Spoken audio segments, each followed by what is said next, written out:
5.18 판도라의 상자로 여겨지는 미국 국무부의 비밀 전문 체로키 파일의 실제 작성자를 찾아내 그의 증언을 연속 보도하고 있습니다.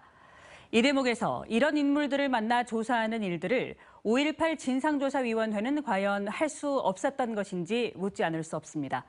아직 해야 할 일이 많은데도 5.18 진상조사위원회는 4년간의 활동을 마무리하려 하고 있습니다. 미국 현지에서 임지은 기자가 취재했습니다. 1980년 5월 체로키 파일의 실제 작성자인 미국 국무부 동아시아 태평양국의 한국 담당인 로버트 리치 씨의 나이는 올해 93살입니다. 한국에서 보고되는 광주의 상황을 누구보다 정확하게 실시간으로 파악하고 있었던 미국 정부의 핵심 관료였습니다. 전남 도청 앞 집단 발포가 있은 지 이틀 만에 미 백악관에서 열린 정책회의에 참석했던 것도 이런 이유 때문이었습니다. 그는 44년 전 미국에 있었지만 아직까지 규명하지 못하고 있는 광주 학살의 최대 난제가 무엇인지를 정확하게 기억하고 있습니다. 취재진이 발포 명령자가 누구인지를 묻자 전남 도청 앞 집단 발포가 있었던 5월 21일인지 항쟁 마지막 날 집단 발포가 있었던 5월 27일을 말하는지를 되물었습니다.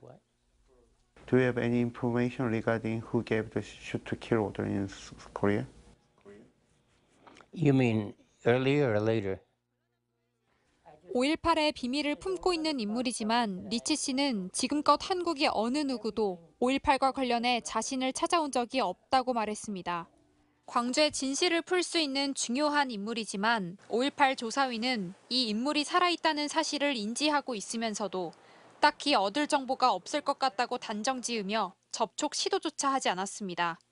그러면서 굳이 별도의 조사 없이도 문서를 통해 추가 정보를 모두 확인할 수 있을 거라고 판단했다고 덧붙였습니다. 이미 이제 그 사람들을 통해서 이렇게 얻을 수 있는 추가 정보가 저희들 크게 많지 않다고 그렇게 판단했어요. 별도로 조사를 하지는 않았습니다. 광주 MBC가 지난 2017년 다큐멘터리 그의 이름은을 통해 첫 번째 정책회의의 존재와 당시 회의 내용을 알렸지만 5.18 조사위 차원의 추가 조사와 자료 확보 활동은 이뤄지지 않았습니다. 이뿐만이 아닙니다. 5.18 당시 미국 국방정보국 소속으로 한국군과 북한군의 동향 정보를 수집하던 제임스 영 씨도 광주로서는 중요한 인물입니다. I had a friend from Gwangju, and he had been in contact with his family in Gwangju. He gave me some more information, so I went back to the embassy and reported that immediately, that this is really out of hand. 그만큼 핵심 인물이지만 5.18 진상규명조사위원회는 여태 한 번도 이 인물을 접촉하려는 시도조차 하지 않았습니다. 상황이 이런데도 4년간의 활동을 마친 5.18 조사위는 조사를 충분히 한 결과 발포 명령과 관련해 진상불능이라며 종합보고서를 발간할 준비를 하고 있습니다. 그럼 우리 이제 미국 개입 여부는 모르는 거야? 영영 이제 미제로 남는 거야? 이런 생각을 했었어요.